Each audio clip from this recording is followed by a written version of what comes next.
Because during this time, din sila makadto.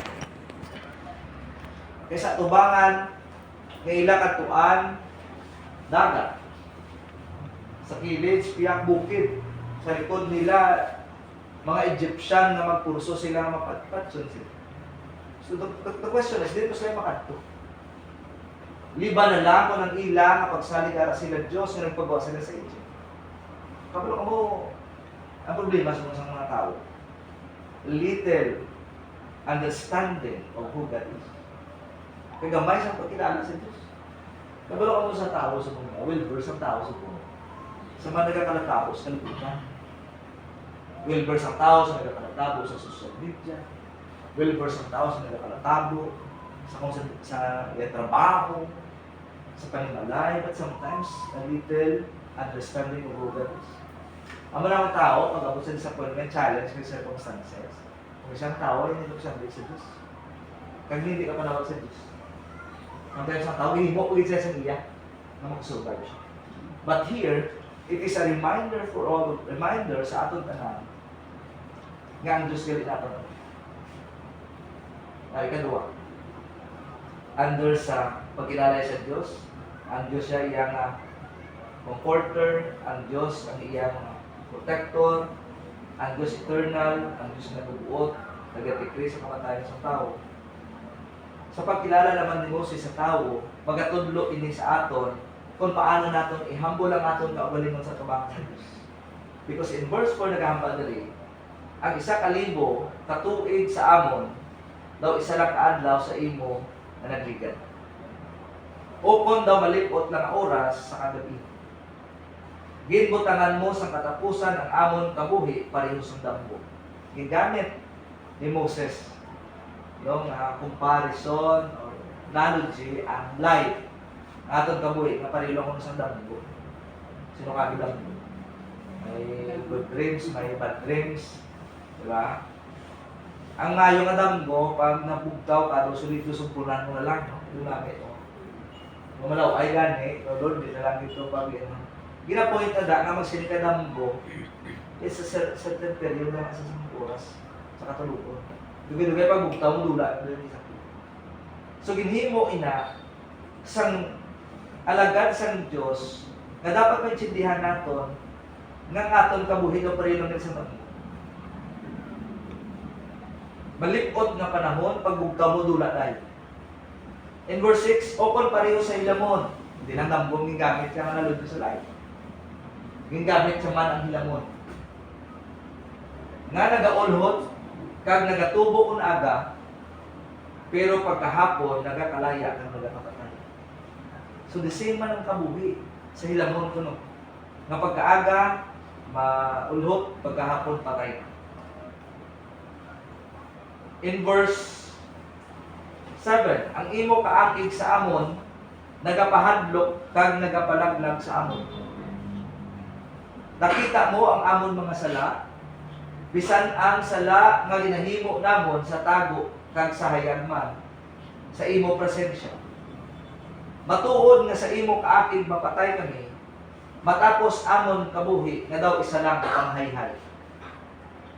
Gingamit siya na lodi damgo, ikaduwa, hilamon. Ikatatlo to pang hayhay lang mo. Anong pang hayhay? Mang-hayhay ka lang. Seconds lang na, bro. Pag ano mo, ang timo nga kabuhi pang hayhay lang. So anong ginamining? Anong gusto ipalabot sa man of God na ginamit ng lalo to describe sang lifespan kami?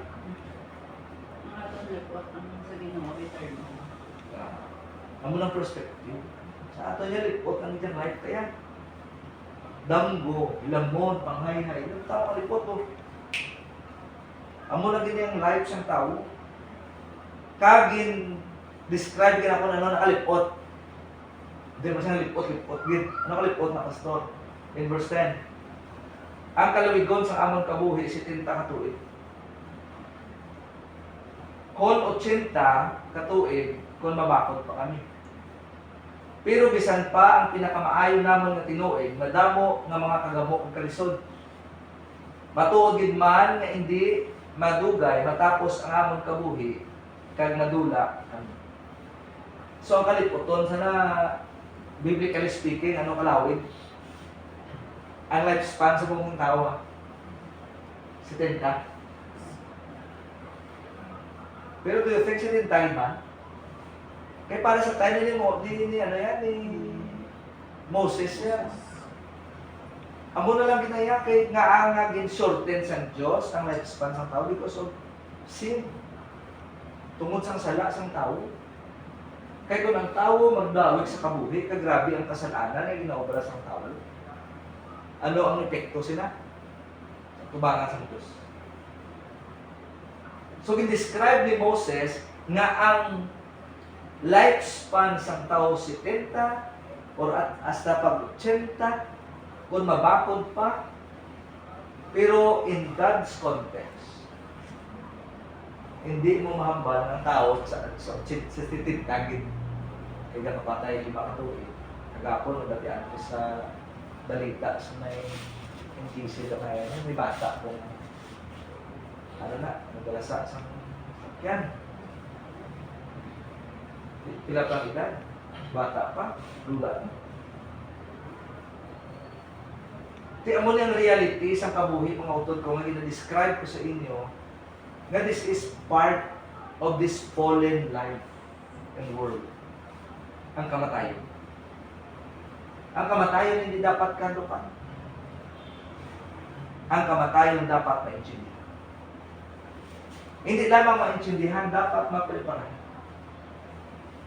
Why tayo preparar sa aton dinta ilubong? Diinta nga sa lugar, hindi niyang preparation na ginahambal nato. Because ang life sa kalibutan is temporary, therefore ang aton preparasyon hindi ang temporary life. Dapat ang preparasyon naton ang eternal life. Amo lang i-roll subong sang tao. Well prepared sa sini nga konteksto sang kabuhi, pero they fail to prepare their lives for eternity. And even when you offer people about eternity, ang tao yan yapon, ma-reject yan yapon sa eternity.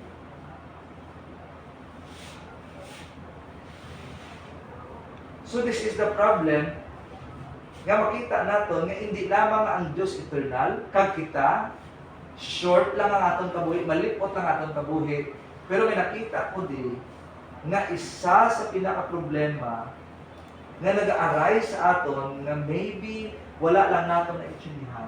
Kag wala lang nato nakita kung ano kabugat sa konsekwensya. Ano na? Sala. Ang sin. Kabalo ko anong sin nila that time?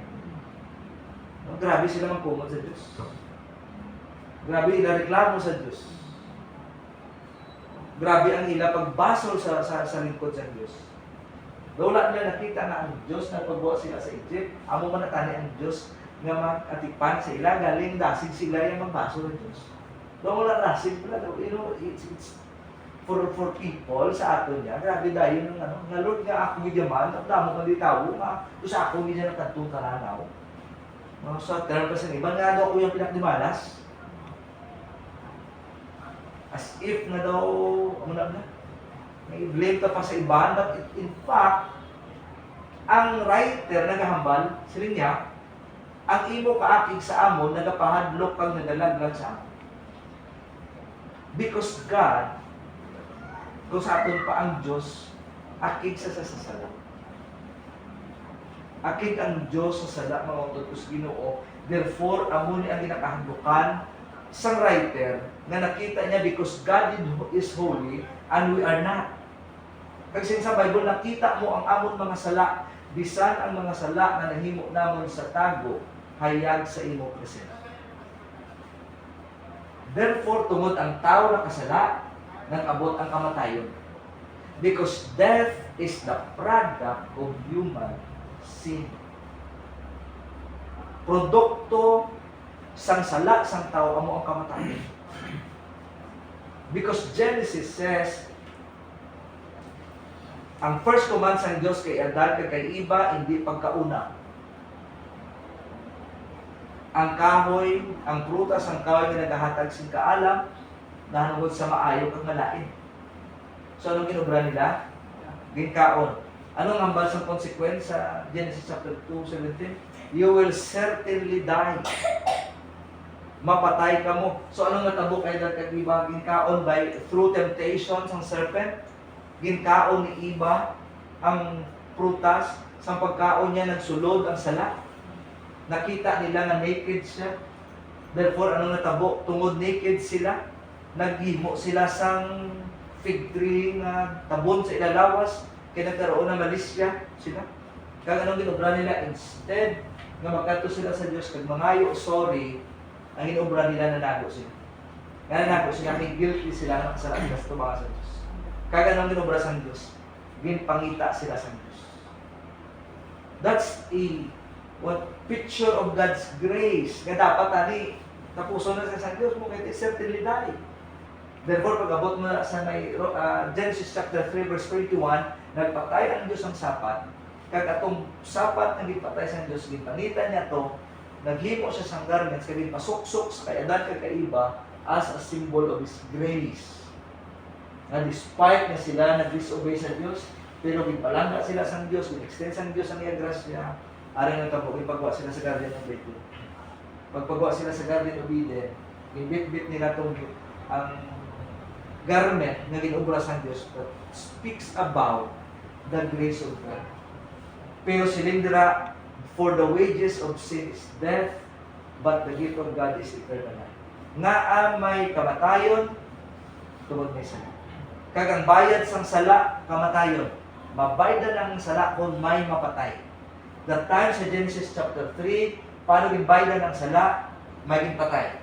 Anong ginpatay dito? Offering ang sapat. Gin-offer, ginpatay para i-cloth kay Adan kag kay Eva. Sa aton mga sala, sinong ginpatay? Si Kristo ang ginpatay. Nga ang ginpatay si Kristo para baydan ang sala. Kasi sa Bible, the wages of sin is death. Ang bayad sa sala, kamatayon. Kung wala sa kamatayon, wala sa pagbayad sa sala. So therefore, kinahanglan mapatay ni Jesus para mabaydan ang sala. Kaya kabalo-bala ka mo nga si Moses, sa Hebrews chapter 11, he is looking forward for Christ. Wala-bala ka mo kabalo nga si Moses mismo, nag-anticipate sa coming ni Christ, and even sa iya pagsunod sa Diyos, to suffer for the sake of Christ, meaning to say mga utod ko sa Ginoo, even sa sining moments and time, or this moment of time nga gina-atake sila, ang ara sa kauna-una gihapon ni Moses kablang ko ano, ang sala. Sala ano? Sala ang kinahanglan mabaydan. Sala ang kinahanglan mapatawad. Sala sang tao ang kinahanglan ang tao magbalik sa Diyos. Therefore, hindi ni siya mensahe lang about some comfort or about some strength or encouragement. This is also a message of what? Eternal life. This is a message of salvation para sa isa kang isa sa aton. So ang matabo dali mga utod ko sa Ginoo, tungod sang sala sa tao naglipot ang kabuhi.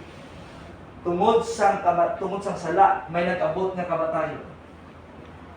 Kag ang kamatayon amo nang resulta kag tandaan nato mga utod ko sa Ginoo, wala sang isa nga maka-escape sa kamatayon kaya ang tanan nga tao mapatay. Pero ang pamangkot ng utod, ano ang challenge ni Moses diri antes ina maabot? Antes man mag-abot ang kamatayon sa tanan nga tao sa aton. Anong perspective dira sa writer? Pasugod kita sa verse 12. Lord, ang amon kabuhi daw danggulang, ang amon kabuhi daw bilamon, ang amon kabuhi daw panghayhay. Then the question is, paano may prepare mo kami? Paano mo i-prepare ang life samtang sa kalbi? I'm not saying na preparing your life in the future, matod katudo, but you guys for this.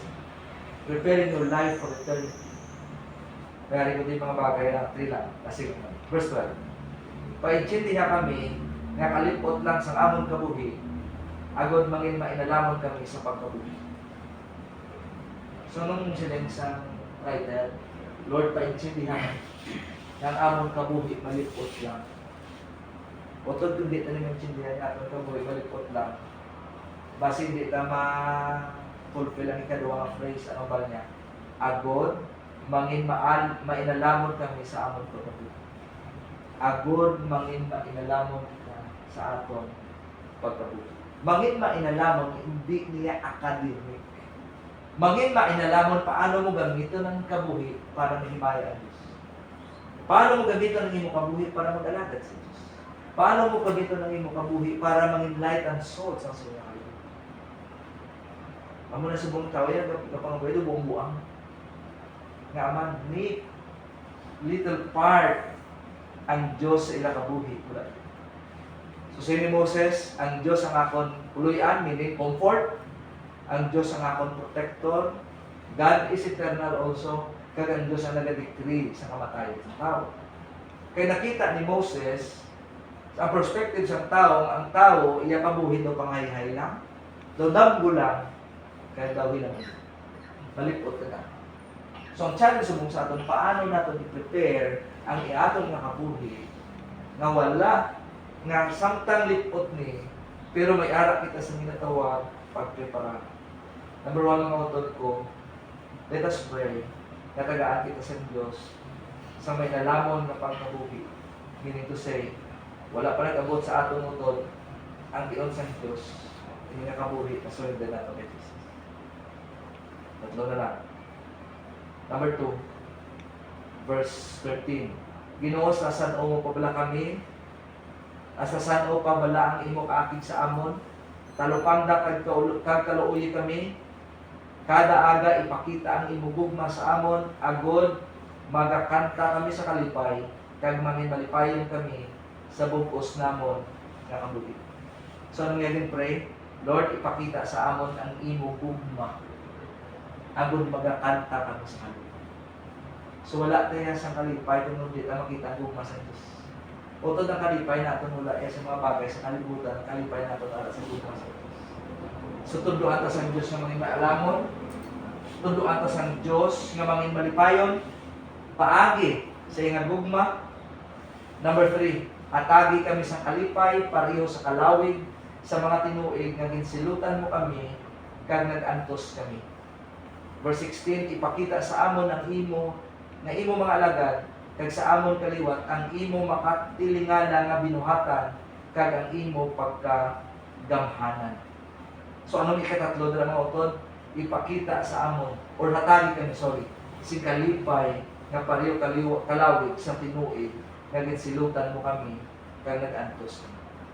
Meaning to say, hindi lamang ni temporal joy, kundi this is an eternal joy nga ang source sina wala na sa iba si Jesus Christ. Kay ang joy na ara kay Kristo wala niya sa aton pa. Wala nag-depreciate. Wala niya milo nga joy, wala niya die down nga joy because it's the source of joy. Nga ini na joy na test in the midst of circumstances and challenges. Nga ini na joy, hindi ni artificial joy, nga kung may na-accomplish ka sa kabagay na enjoy ka. Ini nga joy, magwa na sa in the midst sa circumstansya. So kanya imagine nga ang mga muyo pa si Moses, ang kalipay, nga even sa iya ganito paunahon, naara ng mga kontra niya. So he's not talking about external, but he's talking about internal. He's talking about his relationship with God. Nga inang relationship na resulta ina sa iya kalipay. Kasi nga sabihin nga sinong source? Ang Diyos. Kasi nga atagi kami sa sinong kami. So last verse, Ginoo nga among Diyos, kabay pa nga pakamayohon mo kami, kagatagan sa kadalagan, sa tanan namon nga ginahimo. So kabay pa, nga ini nga perspective ni Moses, paagi sa iya pagkilala kung sino ang Diyos, kung sino kita, kaya kung ano tayo nga itong Israel, ipangamuyo sa Ginoo. Pangamuyo, nakaluyan kita sa Diyos, nangotod ko sa Ginoo. So kabalo ka mo, diin ang encouragement dali in verse 15, ano rin akong encouragement.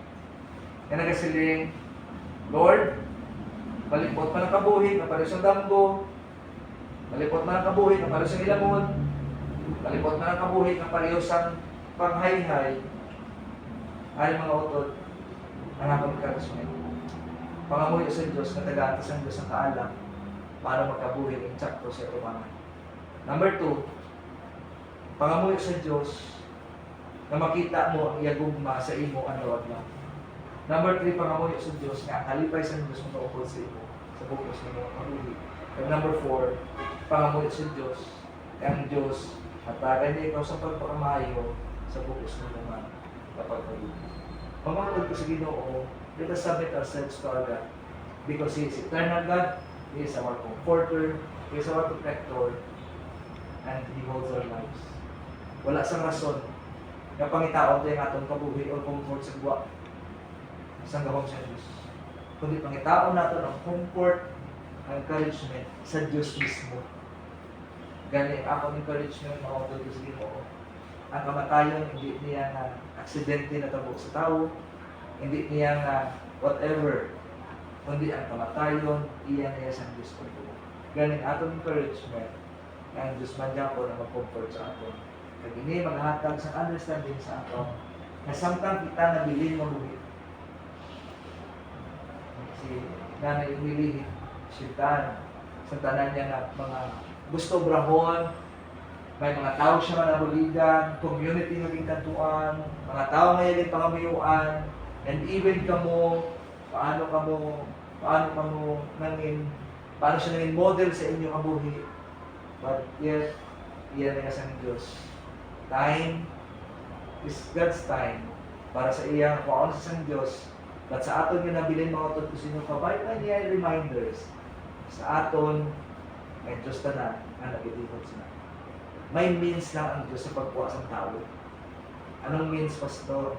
Ang Diyos, ang cause, ang death ng tao, pero gagamit sa means. Either sakit, aksidente, whatever it is. Ang munang means ng Diyos para kuwaon. Samtang wala pa kita mga utod ko, sa sila nga time, please let us prepare ourselves and come to Him. Let's come to Christ because Christ is the Savior of sinners. He died for our sins in order for us to receive forgiveness from the Savior. Kabay pa, no? Na nagsindihan natin ng mga utod ko. Actually, ang pinakabublay ko nga preaching, encouragement. You know, encouragement is an easy word to say. Sige lang bla, pakawakod lang. Tapos lang bla.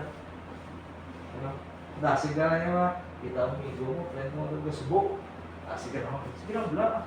Daw kahapos, daw kaamo lang na yan, pambal na lang. But in reality, lain niya kung may ara, kaya internal, joy, peace, comfort, na halin din mismo sa Diyos. Kag ina nga comfort products ng imo relationship sa Diyos. Kaya ako kabati ko mo, adi eternal ni. Eternal na magambal ko ang Diyos. Wala yung gabaya sa akin. Ang Diyos mag-kontrahin sa akin. So let's come to Christ because Christ is the only Savior of sinners. And one day we will die. We will face Him. At ang aton nga dapat itubang siya later on. Makita niya kita. Ang surrender aton kabuhi siya. Let us all pray. Award kita. Amay nga balaan, salamat kila Diyos sa isa ka encouragement. Na si Moses nagabot sa panahon, naging challenge ang iyang pagtuo tungod sa circumstansya. Kaya sa tunga sa circumstansya, gina-acknowledge niya ang imo pagka-Diyos, that you are an eternal God, that you are a comforter, Lord protector, kag ikaw Ginoo ang nagaligtas sa kamatayon sa tao. Kag dira man nakita ni Moses kung ano kalipot sa kabuhi sang tao, nga ginpahambing Ginoo sa isa ka hilamon, damgo o kung panghayhay. Pero salamat, kay samtang wala pa nag-abot ang among tion, itagaan mo kami Ginoo sa reminders na dapat mangin mainalamon kami sa among pagkabuhi. Na dapat mangin malipayon kami sa among pagkabuhi. Kaya dapat Ginoo, babato namon ang aming pabor halin sa imo, samtang kami nag-aam. Ginoo, buksi ang among tagipusoon. Iilumin ang among pangunahuna. Kag buligi kami nga magpalapit kay Kristo na amon manluluwas, na siya napatay sa amon mga sala, Agod mabato namon ang kabuhi nga wala sang katapusan. Amay ang amon pangamuyok man sa subong nga gabi, kabay Lord, magabot sa point, acknowledge namon nga mapatay kami one day. Ang kabay, tunduan mo kami, tuytuyan mo kami nga magpalapit kay Jesus. Kaya magatuo kami sa iya. Balikda na namon mga sala. Kaya wala na rin kami Ginoo sa iban pa nga option para mabato ng kaluwasan, maliban, magpalapit kami kay Kristo, magtuwa na po siya. Ginoo, salamat sa 64 years nga imo pag-sustain kay Nanay Ingrid. Kaginawa naman ang iya legacy nga gibilin sa panimalay kabay for Father ato mga buhi pagyapon kagang iya faith Father maging model sa ila. Kagang iya mga words of wisdom magkabilin sa ila mga nagigusto. Comfort the family. Bless them, O God. Kaya salamat din Ginoo sa tihak sa natabo. Atulpangod kami na ikaw gali ang Diyos ng amon comfort na ikaw ang Diyos na amon encourage you and protect you. Bless this family, Father. We bring back to the glory and thanksgiving in Jesus' name. Amen. So God bless you. God bless you. Thank you.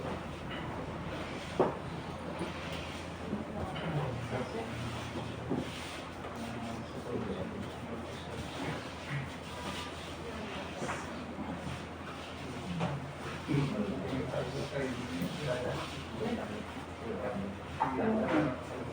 you.